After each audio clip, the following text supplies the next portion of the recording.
In this chapter, we're going to be taking a look at LangChain's expression language. We'll be looking at the runnables, the serializable and parallel of those, the runnable pass-through, and essentially how we use LCEL in its full capacity. Now, to do that well, what I want to do is actually start by looking at the traditional approach to building chains in LangChain. So to do that, we're going to go over to the LCEL chapter and open that in Colab. Okay, so let's come down. We'll do the prerequisites. As before, nothing major in here. The one thing that is new is doc array. That's because later on, as you'll see, we're going to be using this as an example of the parallel capabilities in LCEL. If you want to use Langsmith, you just need to add in your LangChain API key. Okay, and then so now let's dive into the traditional approach to chains in LangChain. So the LLM chain, I think it's probably one of the first things introduced in LangChain, if I'm not wrong. This takes a prompt and feeds it into an LLM, and that's it. You can add like output parsing to that as well, but that's optional, and I don't think we're going to cover it here. So what that might look like is we have, for example, this prompt template here. Give me a small report on topic. Okay, so that would be our prompt template. We'd set up as we usually do with the prompt templates, as we've seen before. We'd then define our LLM. We need our OpenAI API key for this, which as usual, we would get from platform.openai.com. Then we go ahead. I'm just showing you that you can invoke the LLM there. Then we go ahead, actually define a output parser. So we do this. I wasn't sure we did, but we would then define our LLM chain like this. Okay. So LLM chain, we add in our prompt, add in our LLM, add in our output parser. Okay. This is the traditional approach. So I would then say, okay, retrieval augmented generation, and what it's going to do is it's going to give me a little report back on RAG. Okay, it takes a moment, but you can see that that's what we get here. We can format that nicely as we usually do, and we get, okay, look, we get a nice little report. However, the LLM chain is one, it's quite restrictive, right? We have to have like particular parameters that have been predefined as being usable, which is, restrictive. And it's also been deprecated. So, this isn't the standard way of doing this anymore, but we can still use it. However, the preferred method to building this and building anything else really, or chains in general in LangChain, is using LCEL, right? And it's super simple, right? So we just actually take the prompt LLM and output parser that we had before, and then we just chain them together with these pipe operators.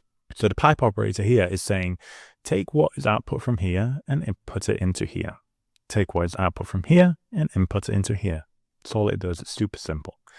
So put those together and then we invoke it in the same way and we'll get the same outputs. Okay. And that's what we get. There is actually a slight difference on what we're getting out from there. You can see here we got actually a dictionary, but that is pretty much the same.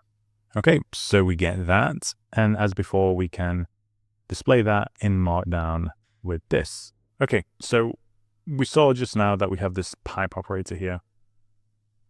It's not really standard Python syntax to use this, or at least it's definitely not common. It's an aberration of the intended use of Python, I think. But anyway, it looks cool. And when you understand it, I kind of get why they do it, because it does make things quite simple in comparison to what it could be otherwise. So I kind of get it. It's a little bit weird, but it's what they're doing, and I'm teaching LCEL. That's what we're going to learn. So what is that pipe operator actually doing? Well, it's, as I mentioned, it's taking the output from this, putting it as input into what is ever on the right. But how does that actually work?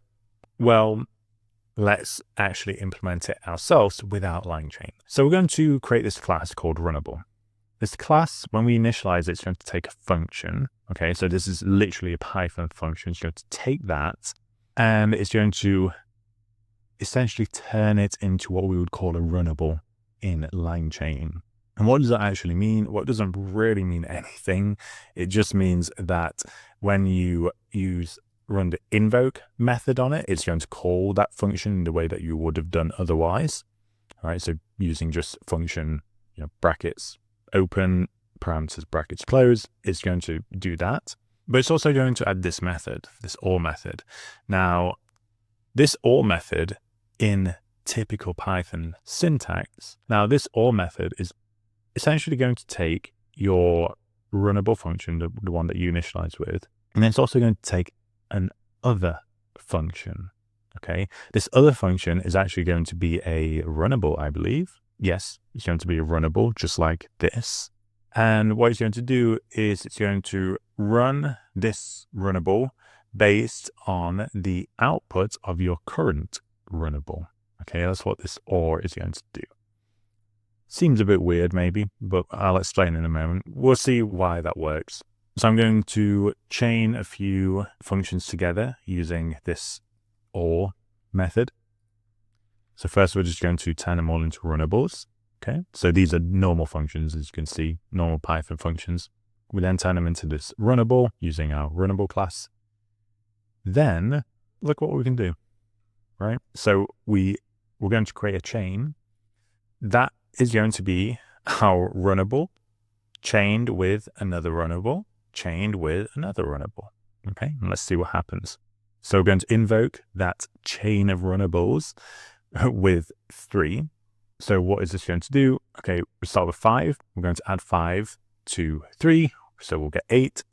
Then we're going to subtract 5 from 8 to give us 3 again. And then we're going to multiply 3 by 5 to give us 15. And we can invoke that. And we get 15. Okay, pretty cool. So that is interesting. How does that relate to the pipe operator? Well, that pipe operator in Python is actually a shortcut for the OR method. So what we just implemented is the pipe operator. So we can actually run that now with the pipe operator here. And we'll get the same, we'll get 15. Right, so that's what LangChain is doing. Like under the hood, that is what that pipe operator is. It's just chaining together these multiple runnables, as we'd call them, using their own internal OR operator. Okay, which is cool. I will give them that. It's kind of a cool way of doing this. It's creative. I wouldn't have thought about it myself. So yeah, that is a pipe operator. Then we have these runnable things. Okay, so this is different to the runnable I just defined here. We define this ourselves. It's not a LangChain thing. We didn't get this from LangChain. Instead, this RunnableLambda object here, that is actually exactly the same as what we just defined. All right, so what we did here, this RunnableLambda is the same thing, but in LangChain. Okay, so if we use that, we use that to now define 3 runnables from the functions that we defined earlier. We can actually pair those together now using the pipe operator. You could also pair them together if you want with the OR operator, right? So we could do what we did earlier. We can invoke that. Okay, or as we were doing originally, we'd use a pipe operator. Exactly the same. So this RunnableLambda from LangChain is just what we just built with the runnable. Cool. So we have that. Now let's try and do something a little more interesting. We're going to generate a report and we're going to try and edit that report using this functionality. Okay. So give me a small report about topic. Okay. We'll go through here. We're going to get our report on AI. Okay. So we have this. You can see that AI is mentioned many times in here. Then we're going to take a very simple function. All right, so I'm going to extract fact. This is basically going to take, taking the first Okay, so we're actually trying to remove the introduction here. I'm not sure if this actually will work as expected, but it's fine. Try it anyway. But then more importantly, we're going to replace this word. Okay, so we're going to replace an old word with a new word. Our old word is going to be AI, our new word is going to be Skynet. Okay, so we can wrap both of these functions as runnable lambdas. Okay, we can add those as additional steps inside our entire chain, right? So we're going to extract, try and remove the introduction, although I think it needs a bit more processing than just splitting here. And then we're going to replace the word. We need that actually to be AI. Run that, run this.